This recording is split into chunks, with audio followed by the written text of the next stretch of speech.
ನಮಸ್ಕಾರ. ಇವತ್ತಿನ ವಿಡಿಯೋದಲ್ಲಿ ಪಂಚಮಿ ಇರೋದ್ರಿಂದ ವಾರಾಹಿ ದೇವಿಯ ಒಂದು ಸ್ತೋತ್ರವನ್ನು ಪಾರಾಯಣ ಮಾಡ್ತೀನಿ. ಈ ಸ್ತೋತ್ರ ವಿಶೇಷವಾಗಿ ನಮ್ಮ ಕಾರ್ಯಗಳನ್ನು ಸಿದ್ಧಿ ಮಾಡುವಂಥ ಒಂದು ಸ್ತೋತ್ರ ಆಗಿರುತ್ತೆ. ನೀವು ಮನಸ್ಸಂಕಲ್ಪವನ್ನು ಮಾಡ್ಕೊಳ್ಳಿ. ನಿಮ್ಗೇನಾದರೂ ಕೆಲಸ ಆಗಬೇಕು ಅಥವಾ ಕಾರ್ಯಗಳಾಗಬೇಕು, ನಿಂತು ಹೋಗಿದೆ, ಈ ರೀತಿಯಾಗಿ ಏನಾದರೂ ಸಂಕಲ್ಪವನ್ನು ಮಾಡಿಕೊಂಡು ವಾರಾಹಿ ದೇವಿಯ ಸ್ಮರಣೆಯನ್ನು ಮಾಡಿಕೊಂಡು ಈ ಶ್ಲೋಕವನ್ನು 48 ಬಾರಿ ಅಥವಾ 108 ಬಾರಿ ಕೇಳಿಸ್ಕೊಳ್ಳಿ. ಜೊತೆಗೆ ನನ್ನ ಜೊತೆ ಪಾರಾಯಣ ಕೂಡ ಮಾಡ್ಬೋದು. ಡಿಸ್ಕ್ರಿಪ್ಷನಲ್ಲಿ ಶ್ಲೋಕವನ್ನು ಕೊಟ್ಟಿರ್ತೀವಿ, ಸರಿನಾ? ಈ ಶ್ಲೋಕವನ್ನು ನೀವು ಕೇಳೋದ್ರಿಂದ ಅಥವಾ ಹೇಳೋದ್ರಿಂದ ನಿಮ್ಮ ಮನಸ್ಸಂಕಲ್ಪ ನೆರವೇರುತ್ತೆ ಅನ್ನುವಂಥದ್ದು ತುಂಬ ವಿಶೇಷತೆ ಈ ಒಂದು ಸ್ತೋತ್ರದಲ್ಲಿ, ಆಯಿತಾ? ಸೊ ಬನ್ನಿ ಶ್ಲೋಕ ಪಾರಾಯಣವನ್ನು ಶುರು ಮಾಡೋಣ. ಉಗ್ರರೂಪಾಂ ಮಹಾದೇವೀಂ ಶತ್ರುನಾಶನ ತತ್ಪರಾಂ ಕ್ರೂರಾಂ ಕಿರಾತವಾರಾಹೀಂ ವಂದೇಹಂ ಕಾರ್ಯಸಿದ್ಧಯೇ. ಉಗ್ರರೂಪಾಂ ಮಹಾದೇವೀಂ ಶತ್ರುನಾಶನ ತತ್ಪರಾಂ ಕ್ರೂರಾಂ ಕಿರಾತವಾರಾಹೀಂ ವಂದೇಹಂ ಕಾರ್ಯಸಿದ್ಧಯೇ. ಉಗ್ರರೂಪಾಂ ಮಹಾದೇವೀಂ ಶತ್ರುನಾಶನ ತತ್ಪರಾಂ ಕ್ರೂರಾಂ ಕಿರಾತವಾರಾಹೀಂ ವಂದೇಹಂ ಕಾರ್ಯಸಿದ್ಧಯೇ. ಉಗ್ರರೂಪಾಂ ಮಹಾದೇವೀಂ ಶತ್ರುನಾಶನ ತತ್ಪರಾಂ ಕ್ರೂರಾಂ ಕಿರಾತವಾರಾಹೀಂ ವಂದೇಹಂ ಕಾರ್ಯಸಿದ್ಧಯೇ. ಉಗ್ರರೂಪಾಂ ಮಹಾದೇವೀಂ ಶತ್ರುನಾಶನ ತತ್ಪರಾಂ ಕ್ರೂರಾಂ ಕಿರಾತವಾರಾಹೀಂ ವಂದೇಹಂ ಕಾರ್ಯಸಿದ್ಧಯೇ. ಉಗ್ರರೂಪಾಂ ಮಹಾದೇವೀಂ ಶತ್ರುನಾಶನ ತತ್ಪರಾಂ ಕ್ರೂರಾಂ ಕಿರಾತವಾರಾಹೀಂ ವಂದೇಹಂ ಕಾರ್ಯಸಿದ್ಧಯೇ. ಉಗ್ರರೂಪಾಂ ಮಹಾದೇವೀಂ ಶತ್ರುನಾಶನ ತತ್ಪರಾಂ ಕ್ರೂರಾಂ ಕಿರಾತವಾರಾಹೀಂ ವಂದೇಹಂ ಕಾರ್ಯಸಿದ್ಧಯೇ. ಉಗ್ರರೂಪಾಂ ಮಹಾದೇವೀಂ ಶತ್ರುನಾಶನ ತತ್ಪರಾಂ ಕ್ರೂರಾಂ ಕಿರಾತವಾರಾಹೀಂ ವಂದೇಹಂ ಕಾರ್ಯಸಿದ್ಧಯೇ. ಉಗ್ರರೂಪಾಂ ಮಹಾದೇವೀಂ ಶತ್ರುನಾಶನ ತತ್ಪರಾಂ ಕ್ರೂರಾಂ ಕಿರಾತವಾರಾಹೀಂ ವಂದೇಹಂ ಕಾರ್ಯಸಿದ್ಧಯೇ. ಉಗ್ರರೂಪಾಂ ಮಹಾದೇವೀಂ ಶತ್ರುನಾಶನ ತತ್ಪರಾಂ ಕ್ರೂರಾಂ ಕಿರಾತವಾರಾಹೀಂ ವಂದೇಹಂ ಕಾರ್ಯಸಿದ್ಧಯೇ. ಉಗ್ರರೂಪಾಂ ಮಹಾದೇವೀಂ ಶತ್ರುನಾಶನ ತತ್ಪರಾಂ ಕ್ರೂರಾಂ ಕಿರಾತವಾರಾಹೀಂ ವಂದೇಹಂ ಕಾರ್ಯಸಿದ್ಧಯೇ. ಉಗ್ರರೂಪಾಂ ಮಹಾದೇವೀಂ ಶತ್ರುನಾಶನ ತತ್ಪರಾಂ ಕ್ರೂರಾಂ ಕಿರಾತವಾರಾಹೀಂ ವಂದೇಹಂ ಕಾರ್ಯಸಿದ್ಧಯೇ. ಉಗ್ರರೂಪಾಂ ಮಹಾದೇವೀಂ ಶತ್ರುನಾಶನ ತತ್ಪರಾಂ ಕ್ರೂರಾಂ ಕಿರಾತವಾರಾಹೀಂ ವಂದೇಹಂ ಕಾರ್ಯಸಿದ್ಧಯೇ. ಉಗ್ರರೂಪಾಂ ಮಹಾದೇವೀಂ ಶತ್ರುನಾಶನ ತತ್ಪರಾಂ ಕ್ರೂರಾಂ ಕಿರಾತವಾರಾಹೀಂ ವಂದೇಹಂ ಕಾರ್ಯಸಿದ್ಧಯೇ. ಉಗ್ರರೂಪಾಂ ಮಹಾದೇವೀಂ ಶತ್ರುನಾಶನ ತತ್ಪರಾಂ ಕ್ರೂರಾಂ ಕಿರಾತವಾರಾಹೀಂ ವಂದೇಹಂ ಕಾರ್ಯಸಿದ್ಧಯೇ. ಉಗ್ರರೂಪಾಂ ಮಹಾದೇವೀಂ ಶತ್ರುನಾಶನ ತತ್ಪರಾಂ ಕ್ರೂರಾಂ ಕಿರಾತವಾರಾಹೀಂ ವಂದೇಹಂ ಕಾರ್ಯಸಿದ್ಧಯೇ. ಉಗ್ರರೂಪಾಂ ಮಹಾದೇವೀಂ ಶತ್ರುನಾಶನ ತತ್ಪರಾಂ ಕ್ರೂರಾಂ ಕಿರಾತವಾರಾಹೀಂ ವಂದೇಹಂ ಕಾರ್ಯಸಿದ್ಧಯೇ. ಉಗ್ರರೂಪಾಂ ಮಹಾದೇವೀಂ ಶತ್ರುನಾಶನ ತತ್ಪರಾಂ ಕ್ರೂರಾಂ ಕಿರಾತವಾರಾಹೀಂ ವಂದೇಹಂ ಕಾರ್ಯಸಿದ್ಧಯೇ. ಉಗ್ರರೂಪಾಂ ಮಹಾದೇವೀಂ ಶತ್ರುನಾಶನ ತತ್ಪರಾಂ ಕ್ರೂರಾಂ ಕಿರಾತವಾರಾಹೀಂ ವಂದೇಹಂ ಕಾರ್ಯಸಿದ್ಧಯೇ. ಉಗ್ರರೂಪಾಂ ಮಹಾದೇವೀಂ ಶತ್ರುನಾಶನ ತತ್ಪರಾಂ ಕ್ರೂರಾಂ ಕಿರಾತವಾರಾಹೀಂ ವಂದೇಹಂ ಕಾರ್ಯಸಿದ್ಧಯೇ. ಉಗ್ರರೂಪಾಂ ಮಹಾದೇವೀಂ ಶತ್ರುನಾಶನ ತತ್ಪರಾಂ ಕ್ರೂರಾಂ ಕಿರಾತವಾರಾಹೀಂ ವಂದೇಹಂ ಕಾರ್ಯಸಿದ್ಧಯೇ. ಉಗ್ರರೂಪಾಂ ಮಹಾದೇವೀಂ ಶತ್ರುನಾಶನ ತತ್ಪರಾಂ ಕ್ರೂರಾಂ ಕಿರಾತವಾರಾಹೀಂ ವಂದೇಹಂ ಕಾರ್ಯಸಿದ್ಧಯೇ. उग्ररूपां महादेवीं शत्रुनाशनतत्परां क्रूरां किरातवाराहीं वन्देऽहं कार्यसिद्धये। उग्ररूपां महादेवीं शत्रुनाशनतत्परां क्रूरां किरातवाराहीं वन्देऽहं कार्यसिद्धये। उग्ररूपां महादेवीं शत्रुनाशनतत्परां क्रूरां किरातवाराहीं वन्देऽहं कार्यसिद्धये। उग्ररूपां महादेवीं शत्रुनाशनतत्परां क्रूरां किरातवाराहीं वन्देऽहं कार्यसिद्धये। उग्ररूपां महादेवीं शत्रुनाशनतत्परां क्रूरां किरातवाराहीं वन्देऽहं कार्यसिद्धये। उग्ररूपां महादेवीं शत्रुनाशनतत्परां क्रूरां किरातवाराहीं वन्देऽहं कार्यसिद्धये। उग्ररूपां महादेवीं शत्रुनाशनतत्परां क्रूरां किरातवाराहीं वन्देऽहं कार्यसिद्धये। उग्ररूपां महादेवीं शत्रुनाशनतत्परां क्रूरां किरातवाराहीं वन्देऽहं कार्यसिद्धये। उग्ररूपां महादेवीं शत्रुनाशनतत्परां क्रूरां किरातवाराहीं वन्देऽहं कार्यसिद्धये। उग्ररूपां महादेवीं शत्रुनाशनतत्परां क्रूरां किरातवाराहीं वन्देऽहं कार्यसिद्धये। उग्ररूपां महादेवीं शत्रुनाशनतत्परां क्रूरां किरातवाराहीं वन्देऽहं कार्यसिद्धये। उग्ररूपां महादेवीं शत्रुनाशनतत्परां क्रूरां किरातवाराहीं वन्देऽहं कार्यसिद्धये। उग्ररूपां महादेवीं शत्रुनाशनतत्परां क्रूरां किरातवाराहीं वन्देऽहं कार्यसिद्धये। उग्ररूपां महादेवीं शत्रुनाशनतत्परां क्रूरां किरातवाराहीं वन्देऽहं कार्यसिद्धये।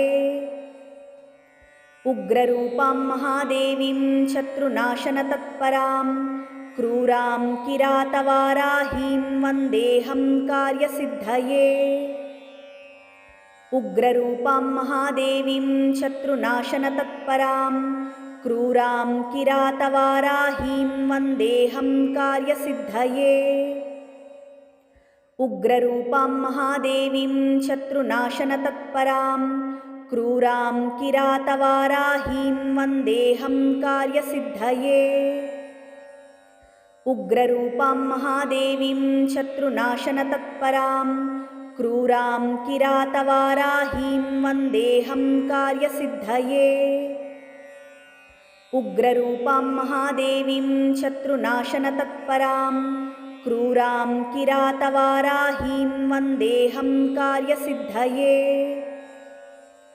उग्ररूपां महादेवीं शत्रुनाशनतत्परां क्रूरां किरातवाराहीं वन्देऽहं कार्यसिद्धये। उग्ररूपां महादेवीं शत्रुनाशनतत्परां क्रूरां किरातवाराहीं वन्देऽहं कार्यसिद्धये। उग्ररूपां महादेवीं शत्रुनाशनतत्परां क्रूरां किरातवाराहीं वन्देऽहं कार्यसिद्धये। उग्ररूपां महादेवीं शत्रुनाशनतत्परां क्रूरां किरातवाराहीं वन्देऽहं कार्यसिद्धये। उग्ररूपां महादेवीं शत्रुनाशनतत्परां क्रूरां किरातवाराहीं वन्देऽहं कार्यसिद्धये। उग्ररूपां महादेवीं शत्रुनाशनतत्परां क्रूरां किरातवाराहीं वन्देऽहं कार्यसिद्धये। उग्ररूपां महादेवीं शत्रुनाशनतत्परां क्रूरां किरातवाराहीं वन्देऽहं कार्यसिद्धये उग्ररूपां महादेवीं शत्रुनाशनतत्परां क्रूरां किरातवाराहीं वन्देऽहं कार्यसिद्धये उग्ररूपां महादेवीं शत्रुनाशनतत्परां क्रूरां किरातवाराहीं वन्देऽहं कार्यसिद्धये उग्ररूपां महादेवीं शत्रुनाशनतत्परां क्रूरां किरातवाराहीं वन्देऽहं कार्यसिद्धये उग्ररूपां महादेवीं शत्रुनाशनतत्परां क्रूरां किरातवाराहीं वन्देऽहं कार्यसिद्धये उग्ररूपां महादेवीं शत्रुनाशनतत्परां क्रूरां किरातवाराहीं वन्देऽहं कार्यसिद्धये उग्ररूपां महादेवीं शत्रुनाशनतत्परां क्रूरां किरातवाराहीं वन्देऽहं कार्यसिद्धये उग्ररूपां महादेवीं शत्रुनाशनतत्परां क्रूरां किरातवाराहीं वन्देऽहं कार्यसिद्धये उग्ररूपां महादेवीं शत्रुनाशनतत्परां क्रूरां किरातवाराहीं वन्देऽहं कार्यसिद्धये उग्ररूपां महादेवीं शत्रुनाशनतत्परां क्रूरां किरातवाराहीं वन्देऽहं कार्यसिद्धये उग्ररूपां महादेवीं शत्रुनाशनतत्परां क्रूरां किरातवाराहीं वन्देऽहं कार्यसिद्धये उग्ररूपां महादेवीं शत्रुनाशनतत्परां क्रूरां किरातवाराहीं वन्देऽहं कार्यसिद्धये उग्ररूपां महादेवीं शत्रुनाशनतत्परां क्रूरां किरातवाराहीं वन्देऽहं कार्यसिद्धये उग्ररूपां महादेवीं शत्रुनाशनतत्परां क्रूरां किरातवाराहीं वन्देऽहं कार्यसिद्धये उग्ररूपां महादेवीं शत्रुनाशनतत्परां क्रूरां किरातवाराहीं वन्देऽहं कार्यसिद्धये उग्ररूपां महादेवीं शत्रुनाशनतत्परां क्रूरां किरातवाराहीं वन्देऽहं कार्यसिद्धये उग्ररूपां महादेवीं शत्रुनाशनतत्परां क्रूरां किरातवाराहीं वन्देऽहं कार्यसिद्धये उग्ररूपां महादेवीं शत्रुनाशनतत्परां क्रूरां किरातवाराहीं वन्देऽहं कार्यसिद्धये उग्ररूपां महादेवीं शत्रुनाशनतत्परां क्रूरां किरातवाराहीं वन्देऽहं कार्यसिद्धये उग्ररूपां महादेवीं शत्रुनाशनतत्परां क्रूरां किरातवाराहीं वन्देऽहं कार्यसिद्धये उग्ररूपां महादेवीं शत्रुनाशनतत्परां क्रूरां किरातवाराहीं वन्देऽहं कार्यसिद्धये उग्ररूपां महादेवीं शत्रुनाशनतत्परां क्रूरां किरातवाराहीं वन्देऽहं कार्यसिद्धये उग्ररूपां महादेवीं शत्रुनाशनतत्परां क्रूरां किरातवाराहीं वन्देऽहं कार्यसिद्धये उग्ररूपां महादेवीं शत्रुनाशनतत्परां क्रूरां किरातवाराहीं वन्देऽहं कार्यसिद्धये उग्ररूपां महादेवीं शत्रुनाशनतत्परां क्रूरां किरातवाराहीं वन्देऽहं कार्यसिद्धये उग्ररूपां महादेवीं शत्रुनाशनतत्परां क्रूरां किरातवाराहीं वन्देऽहं कार्यसिद्धये उग्ररूपां महादेवीं शत्रुनाशनतत्परां क्रूरां किरातवाराहीं वन्देऽहं कार्यसिद्धये। उग्ररूपां महादेवीं शत्रुनाशनतत्परां क्रूरां किरातवाराहीं वन्देऽहं कार्यसिद्धये। उग्ररूपां महादेवीं शत्रुनाशनतत्परां क्रूरां किरातवाराहीं वन्देऽहं कार्यसिद्धये। उग्ररूपां महादेवीं शत्रुनाशनतत्परां क्रूरां किरातवाराहीं वन्देऽहं कार्यसिद्धये। उग्ररूपां महादेवीं शत्रुनाशनतत्परां क्रूरां किरातवाराहीं वन्देऽहं कार्यसिद्धये। उग्ररूपां महादेवीं शत्रुनाशनतत्परां क्रूरां किरातवाराहीं वन्देऽहं कार्यसिद्धये।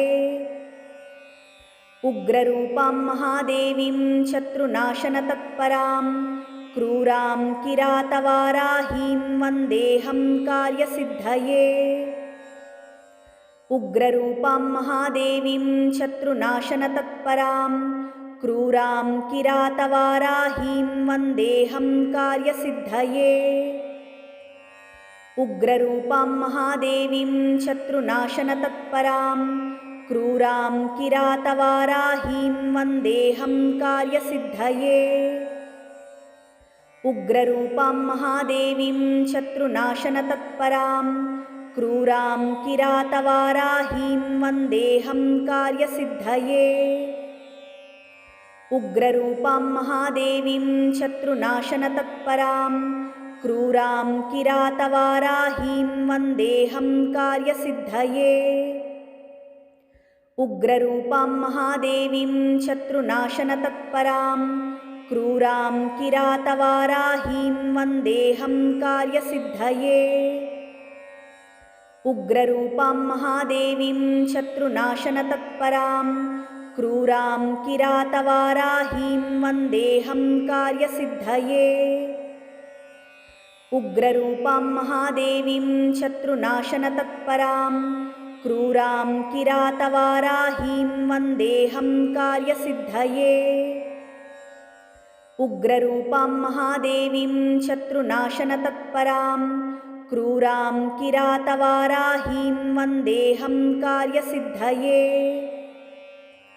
उग्ररूपां महादेवीं शत्रुनाशनतत्परां क्रूरां किरातवाराहीं वन्देऽहं कार्यसिद्धये। उग्ररूपां महादेवीं शत्रुनाशनतत्परां क्रूरां किरातवाराहीं वन्देऽहं कार्यसिद्धये।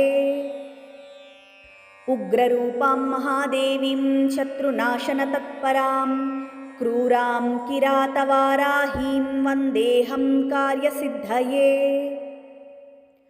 उग्ररूपां महादेवीं शत्रुनाशनतत्परां क्रूरां किरातवाराहीं वन्देऽहं कार्यसिद्धये। उग्ररूपां महादेवीं शत्रुनाशनतत्परां क्रूरां किरातवाराहीं वन्देऽहं कार्यसिद्धये। उग्ररूपां महादेवीं शत्रुनाशनतत्परां क्रूरां किरातवाराहीं वन्देऽहं कार्यसिद्धये। उग्ररूपां महादेवीं शत्रुनाशनतत्परां क्रूरां किरातवाराहीं वन्देऽहं कार्यसिद्धये। उग्ररूपां महादेवीं शत्रुनाशनतत्परां क्रूरां किरातवाराहीं वन्देऽहं कार्यसिद्धये। उग्ररूपां महादेवीं शत्रुनाशनतत्परां क्रूरां किरातवाराहीं वन्देऽहं कार्यसिद्धये। उग्ररूपां महादेवीं शत्रुनाशनतत्परां क्रूरां किरातवाराहीं वन्देऽहं कार्यसिद्धये। उग्ररूपां महादेवीं शत्रुनाशनतत्परां क्रूरां किरातवाराहीं वन्देऽहं कार्यसिद्धये। उग्ररूपां महादेवीं शत्रुनाशनतत्परां क्रूरां किरातवाराहीं वन्देऽहं कार्यसिद्धये। उग्ररूपां महादेवीं शत्रुनाशनतत्परां क्रूरां किरातवाराहीं वन्देऽहं कार्यसिद्धये। उग्ररूपां महादेवीं शत्रुनाशनतत्परां क्रूरां किरातवाराहीं वन्देऽहं कार्यसिद्धये। उग्ररूपां महादेवीं शत्रुनाशनतत्परां क्रूरां किरातवाराहीं वन्देऽहं कार्यसिद्धये।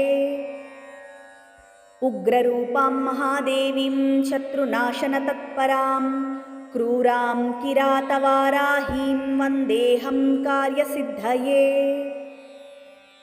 उग्ररूपां महादेवीं शत्रुनाशनतत्परां क्रूरां किरातवाराहीं वन्देऽहं कार्यसिद्धये।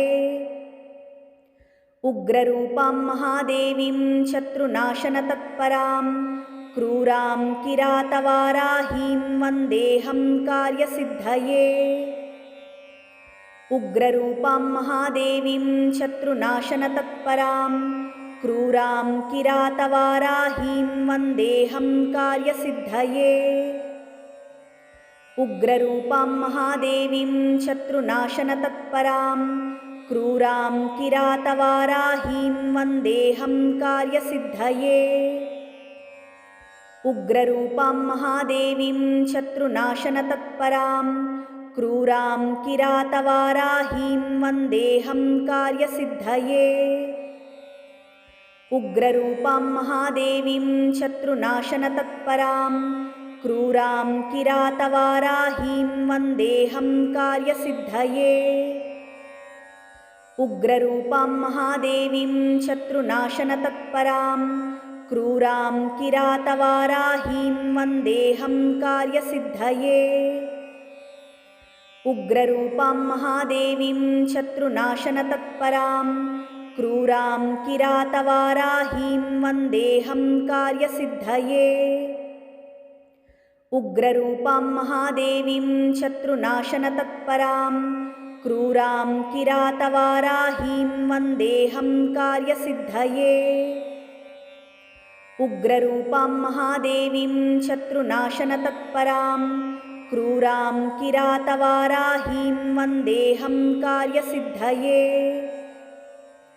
उग्ररूपां महादेवीं शत्रुनाशनतत्परां क्रूरां किरातवाराहीं वन्देऽहं कार्यसिद्धये। उग्ररूपां महादेवीं शत्रुनाशनतत्परां क्रूरां किरातवाराहीं वन्देऽहं कार्यसिद्धये। उग्ररूपां महादेवीं शत्रुनाशनतत्परां क्रूरां किरातवाराहीं वन्देऽहं कार्यसिद्धये। उग्ररूपां महादेवीं शत्रुनाशनतत्परां क्रूरां किरातवाराहीं वन्देऽहं कार्यसिद्धये। उग्ररूपां महादेवीं शत्रुनाशनतत्परां क्रूरां किरातवाराहीं वन्देऽहं कार्यसिद्धये। उग्ररूपां महादेवीं शत्रुनाशनतत्परां क्रूरां किरातवाराहीं वन्देऽहं कार्यसिद्धये। उग्ररूपां महादेवीं शत्रुनाशनतत्परां क्रूरां किरातवाराहीं वन्देऽहं कार्यसिद्धये। उग्ररूपां महादेवीं शत्रुनाशनतत्परां क्रूरां किरातवाराहीं वन्देऽहं कार्यसिद्धये। उग्ररूपां महादेवीं शत्रुनाशनतत्परां क्रूरां किरातवाराहीं वन्देऽहं कार्यसिद्धये। उग्ररूपां महादेवीं शत्रुनाशनतत्परां क्रूरां किरातवाराहीं वन्देऽहं कार्यसिद्धये। उग्ररूपां महादेवीं शत्रुनाशनतत्परां क्रूरां किरातवाराहीं वन्देऽहं कार्यसिद्धये। उग्ररूपां महादेवीं शत्रुनाशनतत्परां क्रूरां किरातवाराहीं वन्देऽहं कार्यसिद्धये। उग्ररूपां महादेवीं शत्रुनाशनतत्परां क्रूरां किरातवाराहीं वन्देऽहं कार्यसिद्धये। उग्ररूपां महादेवीं शत्रुनाशनतत्परां क्रूरां किरातवाराहीं वन्देऽहं कार्यसिद्धये। उग्ररूपां महादेवीं शत्रुनाशनतत्परां क्रूरां किरातवाराहीं वन्देऽहं कार्यसिद्धये। उग्ररूपां महादेवीं शत्रुनाशनतत्परां क्रूरां किरातवाराहीं वन्देऽहं कार्यसिद्धये। उग्ररूपां महादेवीं शत्रुनाशनतत्परां क्रूरां किरातवाराहीं वन्देऽहं कार्यसिद्धये। उग्ररूपां महादेवीं शत्रुनाशनतत्परां क्रूरां किरातवाराहीं वन्देऽहं कार्यसिद्धये।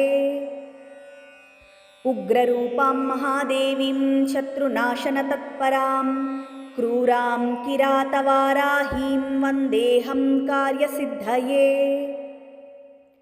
उग्ररूपां महादेवीं शत्रुनाशनतत्परां क्रूरां किरातवाराहीं वन्देऽहं कार्यसिद्धये। उग्ररूपां महादेवीं शत्रुनाशनतत्परां क्रूरां किरातवाराहीं वन्देऽहं कार्यसिद्धये।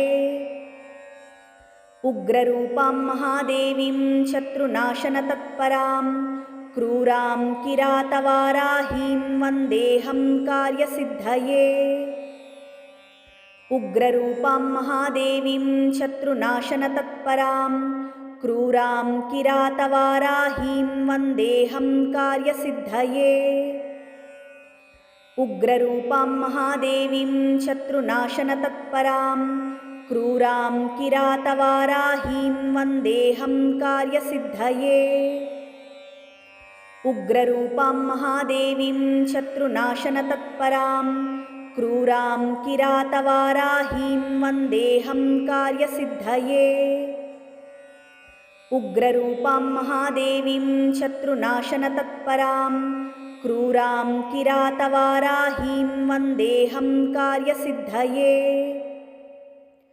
उग्ररूपां महादेवीं शत्रुनाशनतत्परां क्रूरां किरातवाराहीं वन्देऽहं कार्यसिद्धये। उग्ररूपां महादेवीं शत्रुनाशनतत्परां क्रूरां किरातवाराहीं वन्देऽहं कार्यसिद्धये। उग्ररूपां महादेवीं शत्रुनाशनतत्परां क्रूरां किरातवाराहीं वन्देऽहं कार्यसिद्धये। उग्ररूपां महादेवीं शत्रुनाशनतत्परां क्रूरां किरातवाराहीं वन्देऽहं कार्यसिद्धये।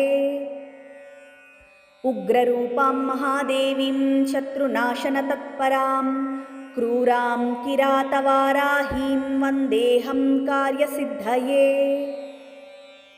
उग्ररूपां महादेवीं शत्रुनाशनतत्परां क्रूरां किरातवाराहीं वन्देऽहं कार्यसिद्धये। उग्ररूपां महादेवीं शत्रुनाशनतत्परां क्रूरां किरातवाराहीं वन्देऽहं कार्यसिद्धये। उग्ररूपां महादेवीं शत्रुनाशनतत्परां क्रूरां किरातवाराहीं वन्देऽहं कार्यसिद्धये। उग्ररूपां महादेवीं शत्रुनाशनतत्परां क्रूरां किरातवाराहीं वन्देऽहं कार्यसिद्धये। उग्ररूपां महादेवीं शत्रुनाशनतत्परां क्रूरां किरातवाराहीं वन्देऽहं कार्यसिद्धये। उग्ररूपां महादेवीं शत्रुनाशनतत्परां क्रूरां किरातवाराहीं वन्देऽहं कार्यसिद्धये।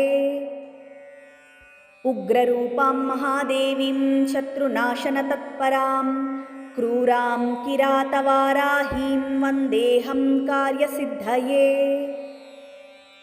उग्ररूपां महादेवीं शत्रुनाशनतत्परां क्रूरां किरातवाराहीं वन्देऽहं कार्यसिद्धये। उग्ररूपां महादेवीं शत्रुनाशनतत्परां क्रूरां किरातवाराहीं वन्देऽहं कार्यसिद्धये। उग्ररूपां महादेवीं शत्रुनाशनतत्परां क्रूरां किरातवाराहीं वन्देऽहं कार्यसिद्धये। उग्ररूपां महादेवीं शत्रुनाशनतत्परां क्रूरां किरातवाराहीं वन्देऽहं कार्यसिद्धये। उग्ररूपां महादेवीं शत्रुनाशनतत्परां क्रूरां किरातवाराहीं वन्देऽहं कार्यसिद्धये। उग्ररूपां महादेवीं शत्रुनाशनतत्परां क्रूरां किरातवाराहीं वन्देऽहं कार्यसिद्धये। उग्ररूपां महादेवीं शत्रुनाशनतत्परां क्रूरां किरातवाराहीं वन्देऽहं कार्यसिद्धये। उग्ररूपां महादेवीं शत्रुनाशनतत्परां क्रूरां किरातवाराहीं वन्देऽहं कार्यसिद्धये। उग्ररूपां महादेवीं शत्रुनाशनतत्परां क्रूरां किरातवाराहीं वन्देऽहं कार्यसिद्धये। उग्ररूपां महादेवीं शत्रुनाशनतत्परां क्रूरां किरातवाराहीं वन्देऽहं कार्यसिद्धये। उग्ररूपां महादेवीं शत्रुनाशनतत्परां क्रूरां किरातवाराहीं वन्देऽहं कार्यसिद्धये। उग्ररूपां महादेवीं शत्रुनाशनतत्परां क्रूरां किरातवाराहीं वन्देऽहं कार्यसिद्धये। उग्ररूपां महादेवीं शत्रुनाशनतत्परां क्रूरां किरातवाराहीं वन्देऽहं कार्यसिद्धये। उग्ररूपां महादेवीं शत्रुनाशनतत्परां क्रूरां किरातवाराहीं वन्देऽहं कार्यसिद्धये। उग्ररूपां महादेवीं शत्रुनाशनतत्परां क्रूरां किरातवाराहीं वन्देऽहं कार्यसिद्धये। उग्ररूपां महादेवीं शत्रुनाशनतत्परां क्रूरां किरातवाराहीं वन्देऽहं कार्यसिद्धये। उग्ररूपां महादेवीं शत्रुनाशनतत्परां क्रूरां किरातवाराहीं वन्देऽहं कार्यसिद्धये। उग्ररूपां महादेवीं शत्रुनाशनतत्परां क्रूरां किरातवाराहीं वन्देऽहं कार्यसिद्धये।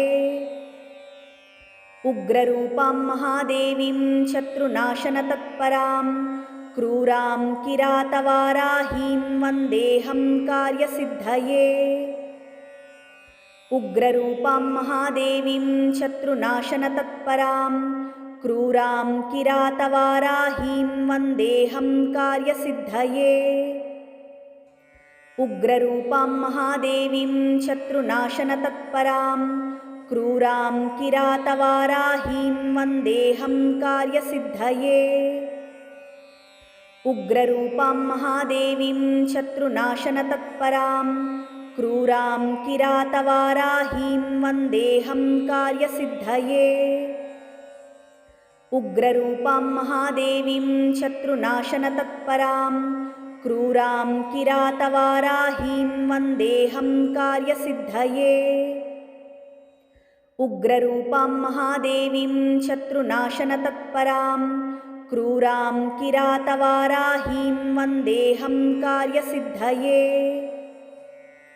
उग्ररूपां महादेवीं शत्रुनाशनतत्परां क्रूरां किरातवाराहीं वन्देऽहं कार्यसिद्धये।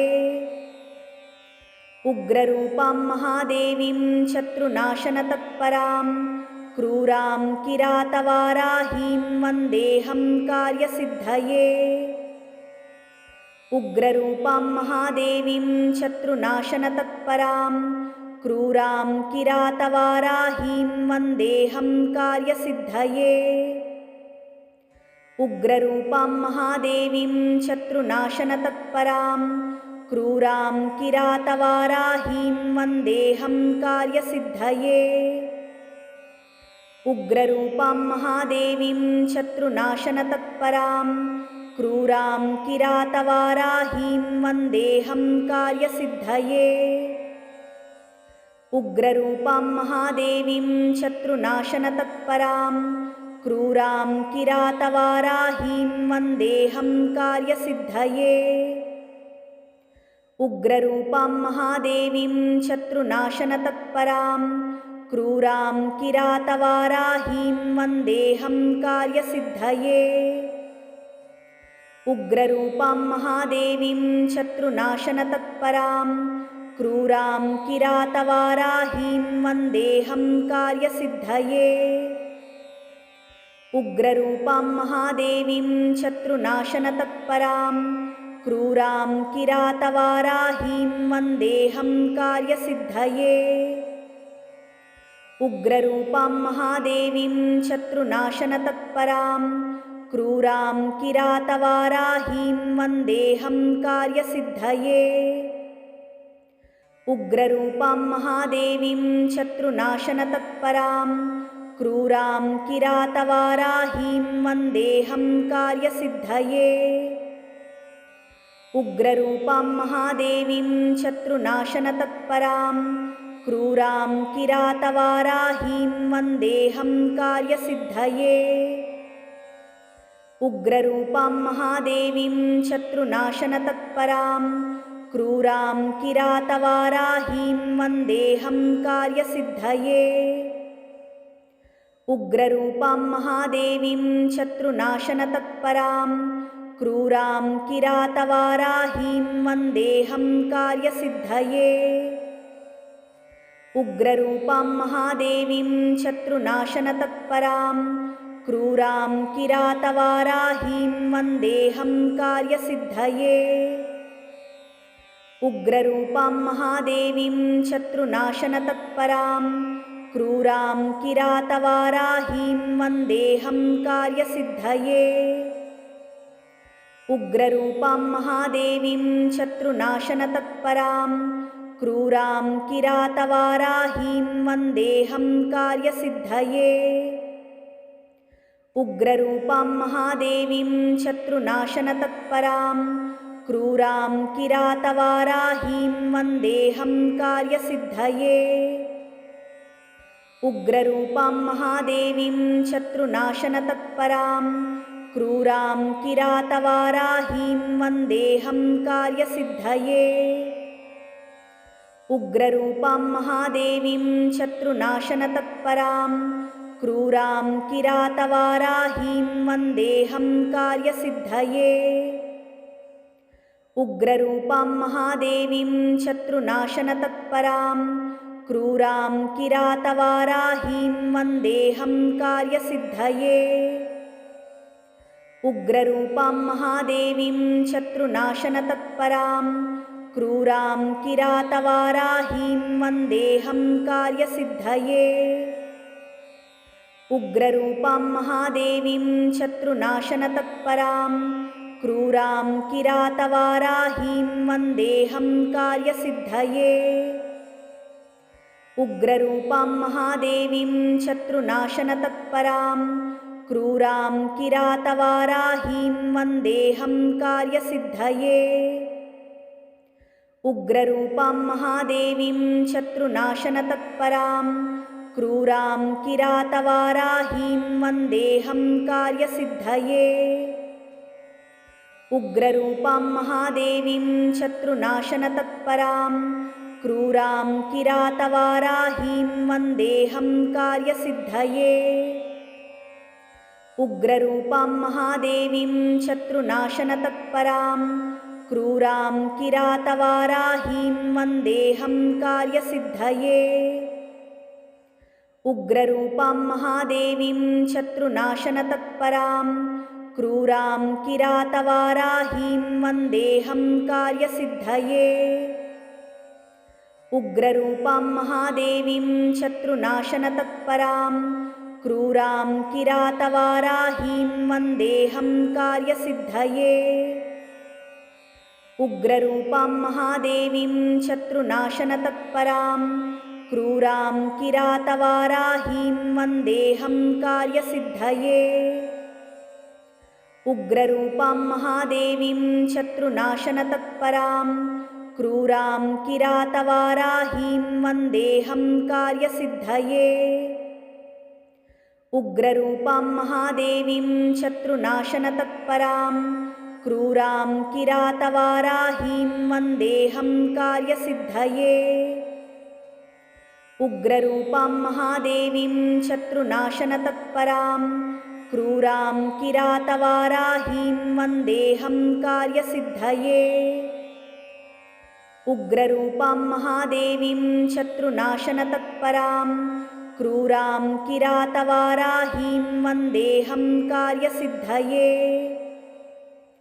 उग्ररूपां महादेवीं शत्रुनाशनतत्परां क्रूरां किरातवाराहीं वन्देऽहं कार्यसिद्धये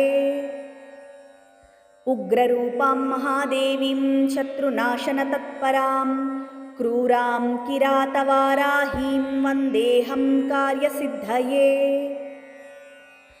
उग्ररूपां महादेवीं शत्रुनाशनतत्परां क्रूरां किरातवाराहीं वन्देऽहं कार्यसिद्धये उग्ररूपां महादेवीं शत्रुनाशनतत्परां क्रूरां किरातवाराहीं वन्देऽहं कार्यसिद्धये उग्ररूपां महादेवीं शत्रुनाशनतत्परां क्रूरां किरातवाराहीं वन्देऽहं कार्यसिद्धये उग्ररूपां महादेवीं शत्रुनाशनतत्परां क्रूरां किरातवाराहीं वन्देऽहं कार्यसिद्धये उग्ररूपां महादेवीं शत्रुनाशनतत्परां क्रूरां किरातवाराहीं वन्देऽहं कार्यसिद्धये उग्ररूपां महादेवीं शत्रुनाशनतत्परां क्रूरां किरातवाराहीं वन्देऽहं कार्यसिद्धये उग्ररूपां महादेवीं शत्रुनाशनतत्परां क्रूरां किरातवाराहीं वन्देऽहं कार्यसिद्धये उग्ररूपां महादेवीं शत्रुनाशनतत्परां क्रूरां किरातवाराहीं वन्देऽहं कार्यसिद्धये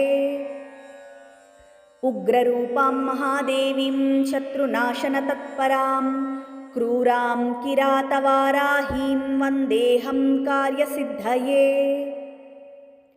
उग्ररूपां महादेवीं शत्रुनाशनतत्परां क्रूरां किरातवाराहीं वन्देऽहं कार्यसिद्धये उग्ररूपां महादेवीं शत्रुनाशनतत्परां क्रूरां किरातवाराहीं वन्देऽहं कार्यसिद्धये उग्ररूपां महादेवीं शत्रुनाशनतत्परां क्रूरां किरातवाराहीं वन्देऽहं कार्यसिद्धये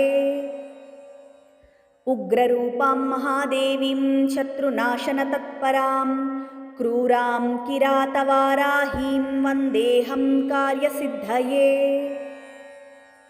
उग्ररूपां महादेवीं शत्रुनाशनतत्परां क्रूरां किरातवाराहीं वन्देऽहं कार्यसिद्धये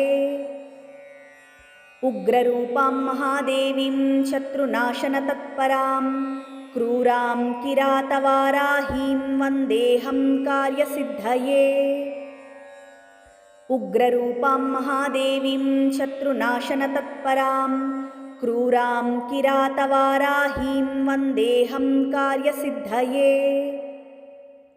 उग्ररूपां महादेवीं शत्रुनाशनतत्परां क्रूरां किरातवाराहीं वन्देऽहं कार्यसिद्धये। उग्ररूपां महादेवीं शत्रुनाशनतत्परां क्रूरां किरातवाराहीं वन्देऽहं कार्यसिद्धये।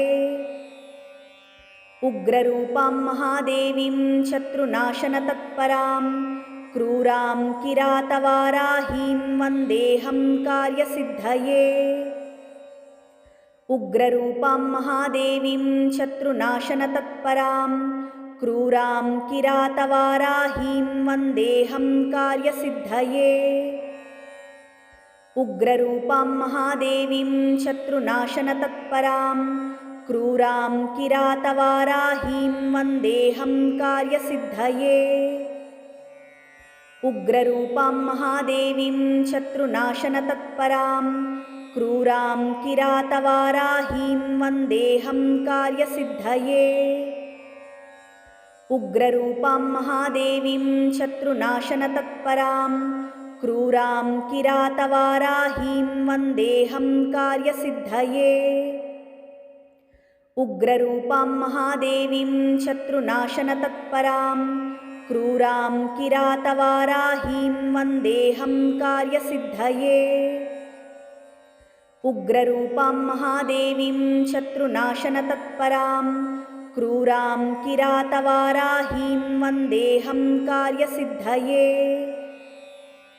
उग्ररूपां महादेवीं शत्रुनाशनतत्परां क्रूरां किरातवाराहीं वन्देऽहं कार्यसिद्धये। उग्ररूपां महादेवीं शत्रुनाशनतत्परां क्रूरां किरातवाराहीं वन्देऽहं कार्यसिद्धये। उग्ररूपां महादेवीं शत्रुनाशनतत्परां क्रूरां किरातवाराहीं वन्देऽहं कार्यसिद्धये। उग्ररूपां महादेवीं शत्रुनाशनतत्परां क्रूरां किरातवाराहीं वन्देऽहं कार्यसिद्धये। उग्ररूपां महादेवीं शत्रुनाशनतत्परां क्रूरां किरातवाराहीं वन्देऽहं कार्यसिद्धये। उग्ररूपां महादेवीं शत्रुनाशनतत्परां क्रूरां किरातवाराहीं वन्देऽहं कार्यसिद्धये। उग्ररूपां महादेवीं शत्रुनाशनतत्परां क्रूरां किरातवाराहीं वन्देऽहं कार्यसिद्धये। उग्ररूपां महादेवीं शत्रुनाशनतत्परां क्रूरां किरातवाराहीं वन्देऽहं कार्यसिद्धये। उग्ररूपां महादेवीं शत्रुनाशनतत्परां क्रूरां किरातवाराहीं वन्देऽहं कार्यसिद्धये।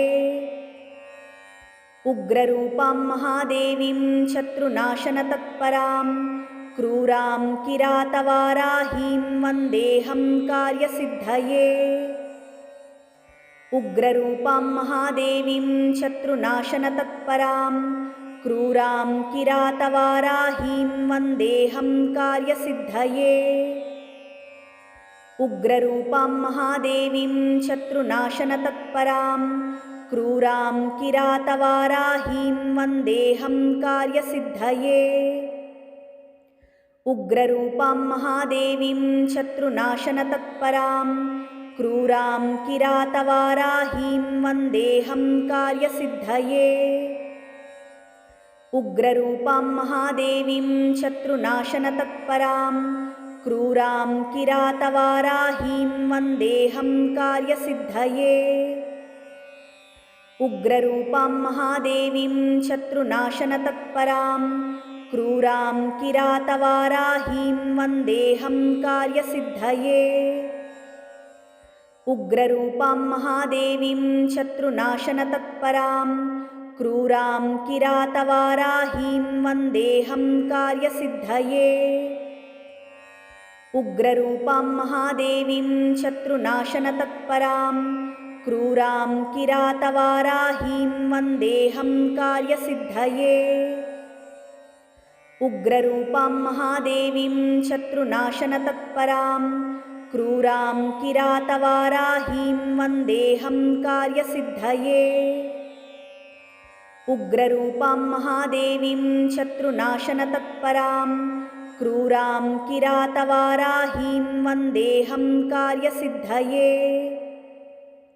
उग्ररूपां महादेवीं शत्रुनाशनतत्परां क्रूरां किरातवाराहीं वन्देऽहं कार्यसिद्धये।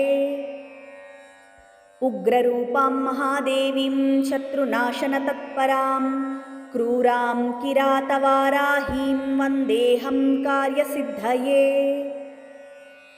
उग्ररूपां महादेवीं शत्रुनाशनतत्परां क्रूरां किरातवाराहीं वन्देऽहं कार्यसिद्धये।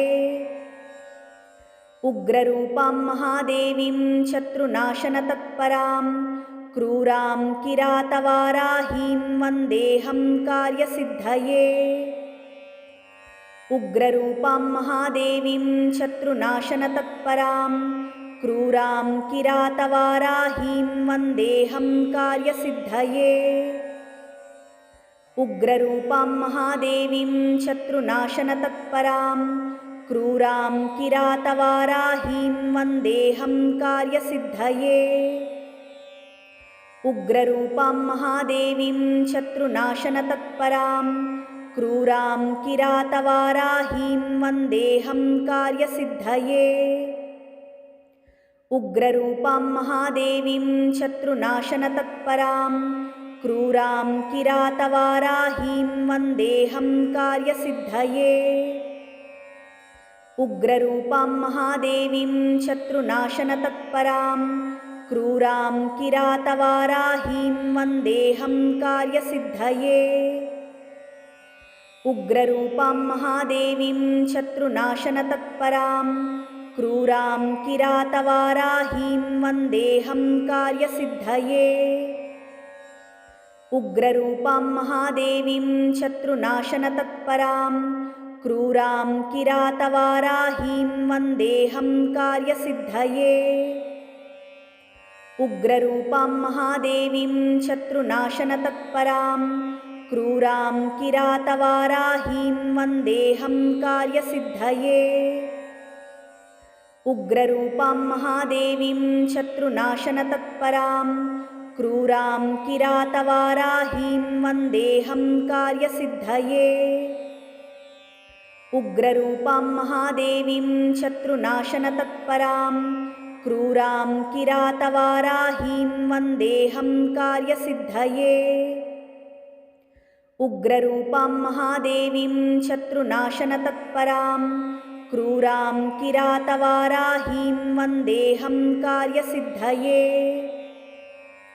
उग्ररूपां महादेवीं शत्रुनाशनतत्परां क्रूरां किरातवाराहीं वन्देऽहं कार्यसिद्धये। उग्ररूपां महादेवीं शत्रुनाशनतत्परां क्रूरां किरातवाराहीं वन्देऽहं कार्यसिद्धये। उग्ररूपां महादेवीं शत्रुनाशनतत्परां क्रूरां किरातवाराहीं वन्देऽहं कार्यसिद्धये। उग्ररूपां महादेवीं शत्रुनाशनतत्परां क्रूरां किरातवाराहीं वन्देऽहं कार्यसिद्धये। उग्ररूपां महादेवीं शत्रुनाशनतत्परां क्रूरां किरातवाराहीं वन्देऽहं कार्यसिद्धये। उग्ररूपां महादेवीं शत्रुनाशनतत्परां क्रूरां किरातवाराहीं वन्देऽहं कार्यसिद्धये। उग्ररूपां महादेवीं शत्रुनाशनतत्परां क्रूरां किरातवाराहीं वन्देऽहं कार्यसिद्धये। उग्ररूपां महादेवीं शत्रुनाशनतत्परां क्रूरां किरातवाराहीं वन्देऽहं कार्यसिद्धये। उग्ररूपां महादेवीं शत्रुनाशनतत्परां क्रूरां किरातवाराहीं वन्देऽहं कार्यसिद्धये। उग्ररूपां महादेवीं शत्रुनाशनतत्परां क्रूरां किरातवाराहीं वन्देऽहं कार्यसिद्धये। उग्ररूपां महादेवीं शत्रुनाशनतत्परां क्रूरां किरातवाराहीं वन्देऽहं कार्यसिद्धये। उग्ररूपां महादेवीं शत्रुनाशनतत्परां क्रूरां किरातवाराहीं वन्देऽहं कार्यसिद्धये। उग्ररूपां महादेवीं शत्रुनाशनतत्परां क्रूरां किरातवाराहीं वन्देऽहं कार्यसिद्धये। उग्ररूपां महादेवीं शत्रुनाशनतत्परां क्रूरां किरातवाराहीं वन्देऽहं कार्यसिद्धये। उग्ररूपां महादेवीं शत्रुनाशनतत्परां क्रूरां किरातवाराहीं वन्देऽहं कार्यसिद्धये। उग्ररूपां महादेवीं शत्रुनाशनतत्परां क्रूरां किरातवाराहीं वन्देऽहं कार्यसिद्धये। उग्ररूपां महादेवीं शत्रुनाशनतत्परां क्रूरां किरातवाराहीं वन्देऽहं कार्यसिद्धये। उग्ररूपां महादेवीं शत्रुनाशनतत्परां क्रूरां किरातवाराहीं वन्देऽहं कार्यसिद्धये। उग्ररूपां महादेवीं शत्रुनाशनतत्परां क्रूरां किरातवाराहीं वन्देऽहं कार्यसिद्धये। उग्ररूपां महादेवीं शत्रुनाशनतत्परां क्रूरां किरातवाराहीं वन्देऽहं कार्यसिद्धये। उग्ररूपां महादेवीं शत्रुनाशनतत्परां क्रूरां किरातवाराहीं वन्देऽहं कार्यसिद्धये। उग्ररूपां महादेवीं शत्रुनाशनतत्परां क्रूरां किरातवाराहीं वन्देऽहं कार्यसिद्धये। उग्ररूपां महादेवीं शत्रुनाशनतत्परां क्रूरां किरातवाराहीं वन्देऽहं कार्यसिद्धये। उग्ररूपां महादेवीं शत्रुनाशनतत्परां क्रूरां किरातवाराहीं वन्देऽहं कार्यसिद्धये।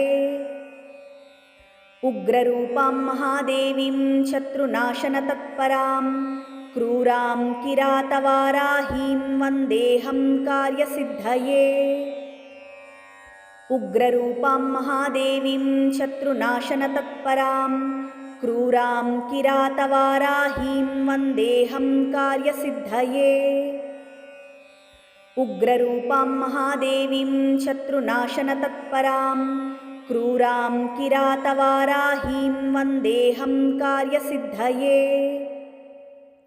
उग्ररूपां महादेवीं शत्रुनाशनतत्परां क्रूरां किरातवाराहीं वन्देऽहं कार्यसिद्धये। उग्ररूपां महादेवीं शत्रुनाशनतत्परां क्रूरां किरातवाराहीं वन्देऽहं कार्यसिद्धये। उग्ररूपां महादेवीं शत्रुनाशनतत्परां क्रूरां किरातवाराहीं वन्देऽहं कार्यसिद्धये। उग्ररूपां महादेवीं शत्रुनाशनतत्परां क्रूरां किरातवाराहीं वन्देऽहं कार्यसिद्धये। उग्ररूपां महादेवीं शत्रुनाशनतत्परां क्रूरां किरातवाराहीं वन्देऽहं कार्यसिद्धये। उग्ररूपां महादेवीं शत्रुनाशनतत्परां क्रूरां किरातवाराहीं वन्देऽहं कार्यसिद्धये। उग्ररूपां महादेवीं शत्रुनाशनतत्परां क्रूरां किरातवाराहीं वन्देऽहं कार्यसिद्धये। उग्ररूपां महादेवीं शत्रुनाशनतत्परां क्रूरां किरातवाराहीं वन्देऽहं कार्यसिद्धये। उग्ररूपां महादेवीं शत्रुनाशनतत्परां क्रूरां किरातवाराहीं वन्देऽहं कार्यसिद्धये। उग्ररूपां महादेवीं शत्रुनाशनतत्परां क्रूरां किरातवाराहीं वन्देऽहं कार्यसिद्धये। उग्ररूपां महादेवीं शत्रुनाशनतत्परां क्रूरां किरातवाराहीं वन्देऽहं कार्यसिद्धये। उग्ररूपां महादेवीं शत्रुनाशनतत्परां क्रूरां किरातवाराहीं वन्देऽहं कार्यसिद्धये। उग्ररूपां महादेवीं शत्रुनाशनतत्परां क्रूरां किरातवाराहीं वन्देऽहं कार्यसिद्धये। उग्ररूपां महादेवीं शत्रुनाशनतत्परां क्रूरां किरातवाराहीं वन्देऽहं कार्यसिद्धये। उग्ररूपां महादेवीं शत्रुनाशनतत्परां क्रूरां किरातवाराहीं वन्देऽहं कार्यसिद्धये।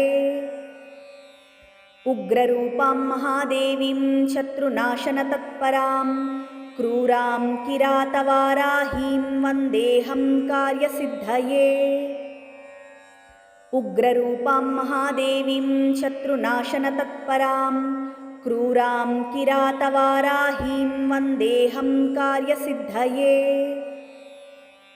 उग्ररूपां महादेवीं शत्रुनाशनतत्परां क्रूरां किरातवाराहीं वन्देऽहं कार्यसिद्धये। उग्ररूपां महादेवीं शत्रुनाशनतत्परां क्रूरां किरातवाराहीं वन्देऽहं कार्यसिद्धये। उग्ररूपां महादेवीं शत्रुनाशनतत्परां क्रूरां किरातवाराहीं वन्देऽहं कार्यसिद्धये। उग्ररूपां महादेवीं शत्रुनाशनतत्परां क्रूरां किरातवाराहीं वन्देऽहं कार्यसिद्धये। उग्ररूपां महादेवीं शत्रुनाशनतत्परां क्रूरां किरातवाराहीं वन्देऽहं कार्यसिद्धये। उग्ररूपां महादेवीं शत्रुनाशनतत्परां क्रूरां किरातवाराहीं वन्देऽहं कार्यसिद्धये। उग्ररूपां महादेवीं शत्रुनाशनतत्परां क्रूरां किरातवाराहीं वन्देऽहं कार्यसिद्धये। उग्ररूपां महादेवीं शत्रुनाशनतत्परां क्रूरां किरातवाराहीं वन्देऽहं कार्यसिद्धये। उग्ररूपां महादेवीं शत्रुनाशनतत्परां क्रूरां किरातवाराहीं वन्देऽहं कार्यसिद्धये।